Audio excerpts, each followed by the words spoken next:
Subscribe to our YouTube channel and don't forget to press the bell icon to get all the latest updates.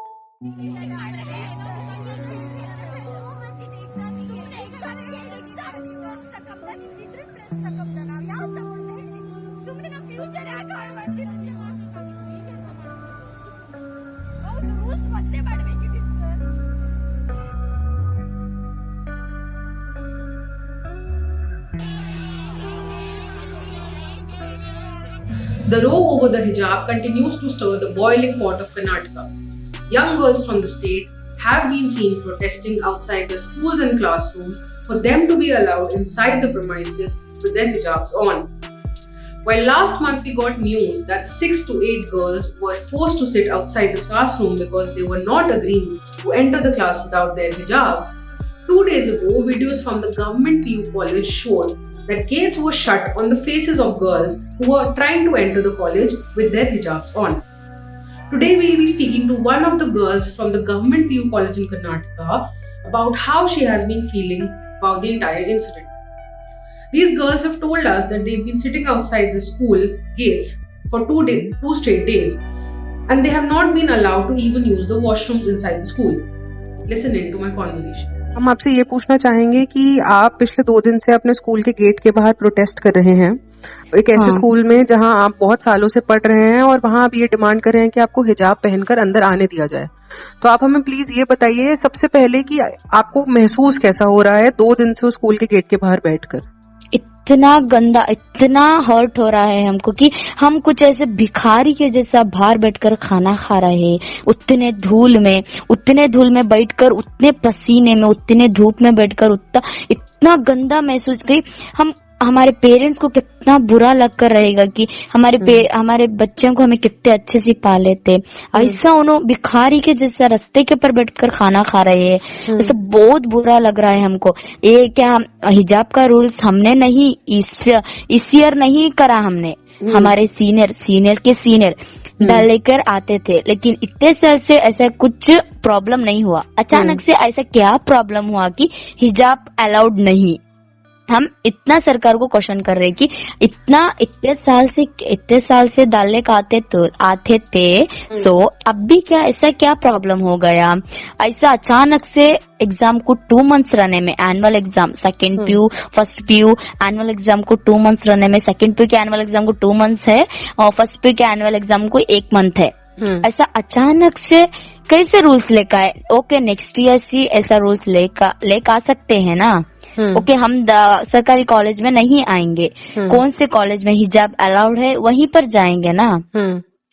ऐसा हमने ऐसा भी कहा उनको, government को ऐसा भी कहा, लेकिन हमने कहा कि उनको आप हमको ओरिजिनल शीट दिखाए। वहाँ प्रिंसिपल से भी कह रहे थे कि हमको हाई कोर्ट का ऑर्डर है, सुप्रीम कोर्ट का ऑर्डर है। हमने कहा कि हाई कोर्ट का seal with signature, high court में मेन कौन रहती उनका दियो करके कहा, लेकिन उन्होंने कुछ भी हमको ओरिजिनल या कुछ भी नहीं दिया हमको। हमने कहा कि हमको उन्होंने कोई 2 सरकारी ऑफिसर आकर हमको समझाए कि ऐसा डायरेक्टली कहा कि उन्होंने हिजाब काट कर अंदर आकर पढ़ते हो तो पढ़ो, नहीं तो घर में पढ़ो, अनएजुकेटेड हो जाओ, डायरेक्ट ऐसा ही कहा उन्होंने।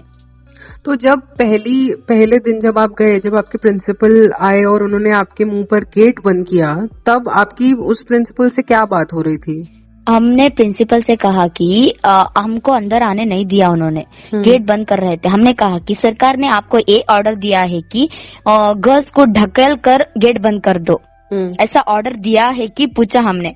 प्रिंसिपल ने सीधा गेट खोला, क्योंकि ऐसा ऑर्डर आया न था, इसलिए उन्होंने चुप गेट खोला, लेकिन हमको अंदर आने के लिए नहीं दिया, क्योंकि वो गवर्नमेंट कॉलेज है या प्राइवेट कॉलेज, हमारे प्रिंसिपल का कॉलेज नहीं कि हमको अंदर आओ मत बोलने के लिए। गवर्नमेंट कॉलेज है, हमारा हक है, फंडामेंटल राइट है हमारा हिजाब। आर्टिकल 14 से शुरू होता है कि अपने मर्जी से कुछ भी पहन सकते हैं, हमारे रिलीजन की कुछ भी फेस्टिवल को कर सकते हैं हम, उसमें कोई भी रोका टोकी नहीं आएगी।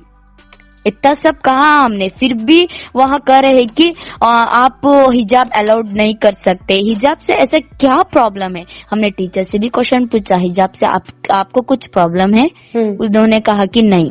स्टूडेंट से पूछा हमने, आपको कुछ प्रॉब्लम है? नहीं। प्रिंसिपल से पूछा, आपको कुछ प्रॉब्लम है? नहीं कहा। फिर किसको प्रॉब्लम है? किसने ऐसा कहा कि सुप्रीम कोर्ट को, मतलब अभी सुप्रीम कोर्ट से चुप्पू ऑर्डर आता नहीं ना कभी भी।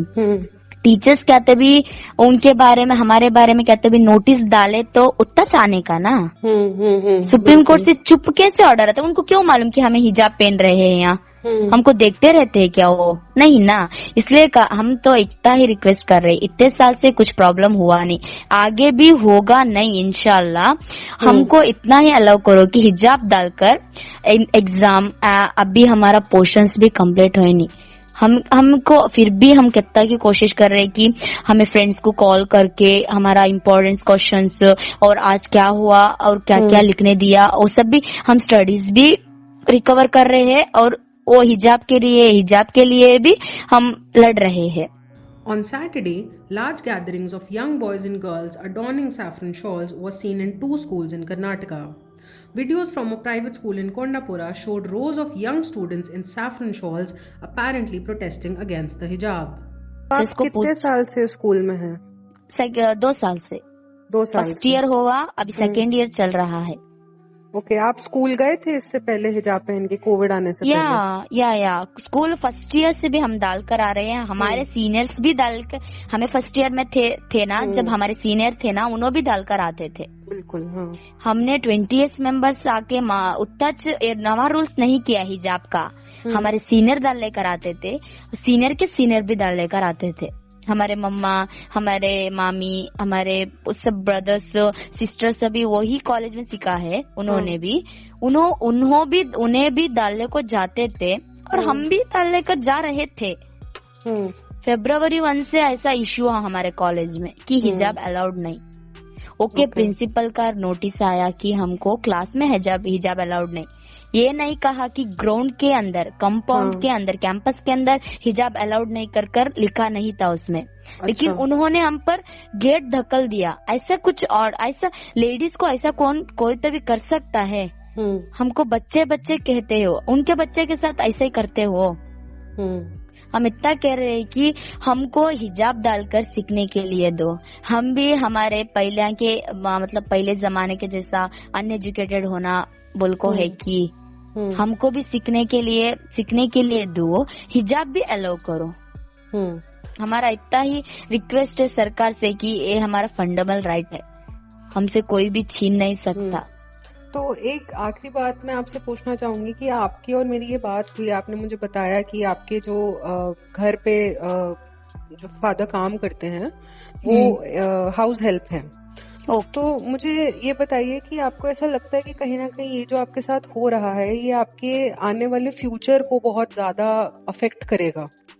कि ऐसा हो सकता है, फिर भी अल्लाह है ना हमारे साथ। हम कोई नेगेटिव थिंग के लिए लड़ नहीं रहे ना, बिल्कुल पॉजिटिव के लिए लड़ रहे। इतने साल से चल रहा था। अभी आपके पेरेंट्स कैसे रिएक्ट कर रहे हैं पूरे मुद्दे पे?